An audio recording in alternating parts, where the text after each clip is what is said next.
Well, hello there. It's Anita Gibson, coach, speaker, educational strategist, and the author of the book Starfinder, coming in to talk with you about actions and how your actions have impact.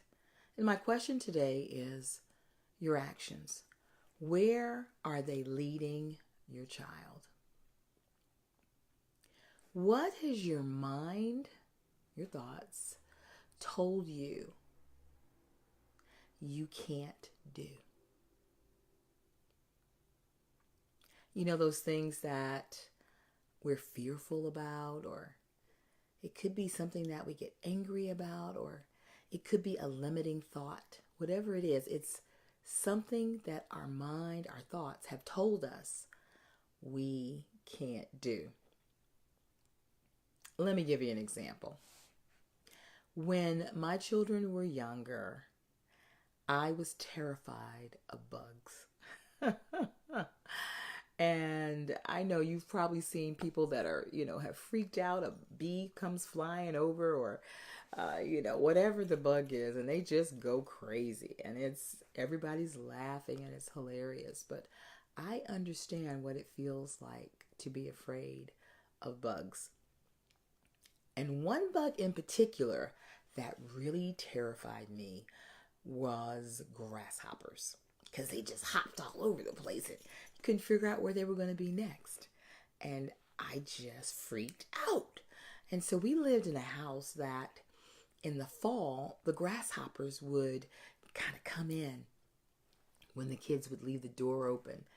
And before you know it, we'd have a couple of grasshoppers in the house hopping around, making noises as that fall season went to winter.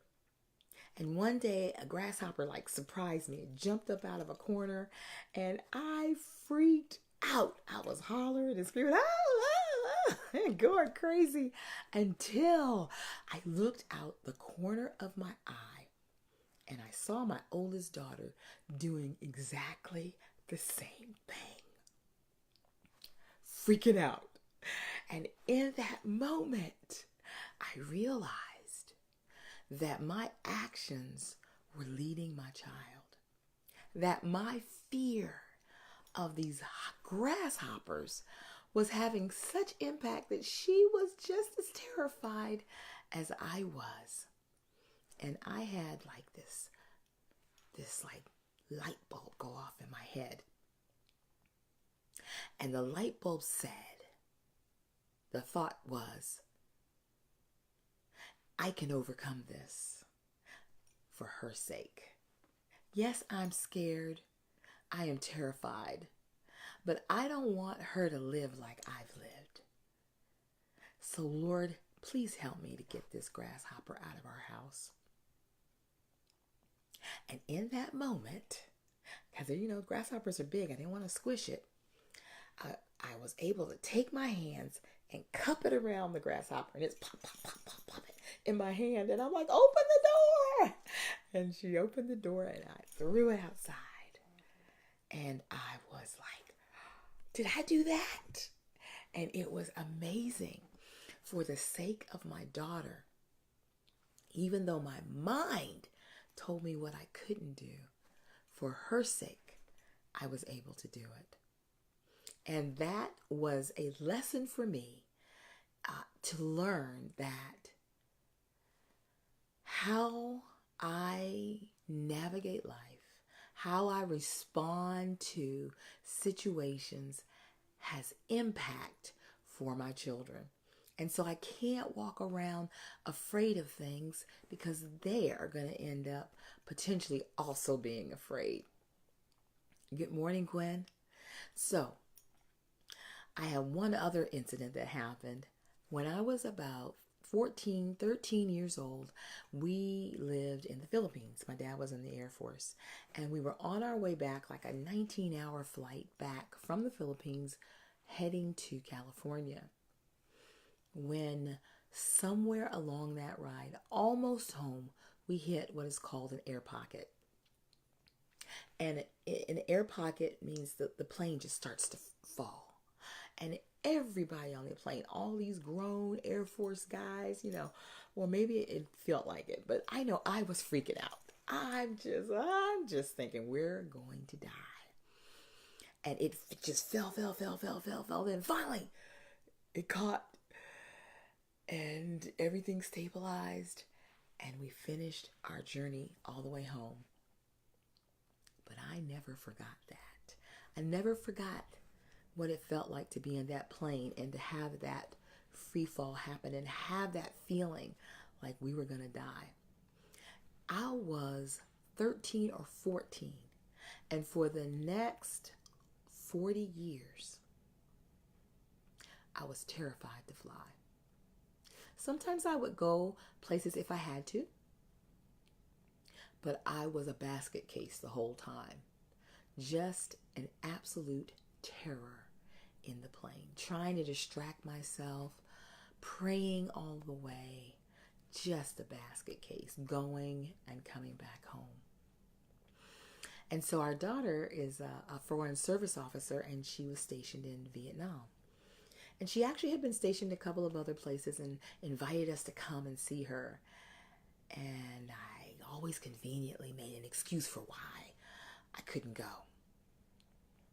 And this was her last year in Vietnam. And she again extended the offer. Mommy and Daddy, why don't you guys come and see me? And I realized that if I kept saying no, I would not be able to experience some things that God had for me. And she was paying for us to come. So I was like, God, this fear, this thought in my head says, I can't do this. This is a 20-hour flight. 15 hours of it is nonstop, over nothing but water. I can't do it. But then I realized that if I was going to move into my next season of life, because I'm a speaker, I'm starting to travel more, what if there are things that God has for me that I can't get to because I'm afraid to fly? And so I did a lot of praying. But I decided, this 20-hour flight is going to bust this fear of flight. And so we decided to go. I was having panic attacks before I went, in emergency, almost canceled. My blood pressure was out off the roof, just really, really high. But I really felt like I had to do this. And so I did. I got on that plane. I'm not going to tell you it was easy. There was like all this turmoil inside. I'm having these panic attacks. I'm continually praying. And finally, I get to Vietnam. And I'm so thankful. I'm so thankful that I was willing to get out of my fear zone, get out of my discomfort zone, get out of my comfort zone into my discomfort zone, so that I would not miss the destiny that God has for me. And so when we are willing to do those things, those actions that move us out of our fear zone for our children's sake, for our destiny's sake, it is amazing. It is life-changing. I realized that my mind is the key to the things that I think I cannot do. But it was my children and my love for them that helped me to begin this process of actually taking those things by the horns that I said I cannot do, and deciding that I can. Because I didn't want my children to be terrified like I was of insects. I didn't want them to be afraid to fly, because mommy was afraid to fly, even though it took me into my 50s to conquer that one. But there are things in life that we are responding to, and we don't even realize our children are right behind us watching the response. And it's creating a barrier for them to try new things because we're afraid. Sometimes some of our children won't pick up the fears that we have, but some will. So my question to you today is, what actions are you exhibiting right now that are leading your child, that are leading them in fear? What actions are you exhibiting right now? Like, for example, back in the day when there was a phone in the house that most people picked up, I would tell my kids sometimes, tell them I'm not here. And they would, until I realized that I'm teaching them to lie. That's what my actions are leading them in. And as I'm teaching them to lie, it's fine as long as it's to my benefit.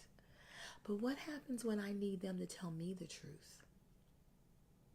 Will they then say to themselves, well, mommy said it was okay to lie to that person and tell them that she wasn't home, so it's convenient for me to tell her a lie.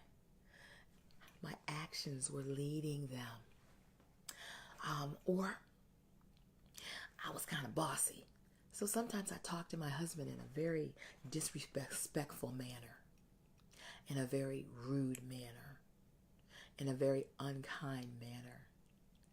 And my girls, especially my oldest, was beginning to pick some of that up.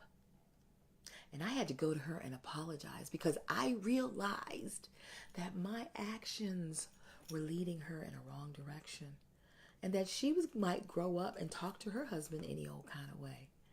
But I do truly believe that God had those children there as witnesses to what kind of life I was living. They caused me to take a better look at myself because sometimes they mimicked me, and it helped me to see me better so I could do better, so I could get better, so I could be better for them. So today, think about your actions and where they're leading your child, and ask God to help you be the mom that they need you to be. And in the end, you will be better for it. Have an amazing day. I love you guys. Now, before I forget, I have a book called Starfinder. And in the book, there are strategies to help parents to bring their child along, and it gives strategies so that you can help your child become an amazing adult, an adult who loves God, who knows their gifts, their strengths, who desire to bring their best life to this world. I would love for you to check it out. If you go to bit.ly/Starfinder, you can purchase a copy and I'll actually autograph it for you. All right, guys. Have a good day.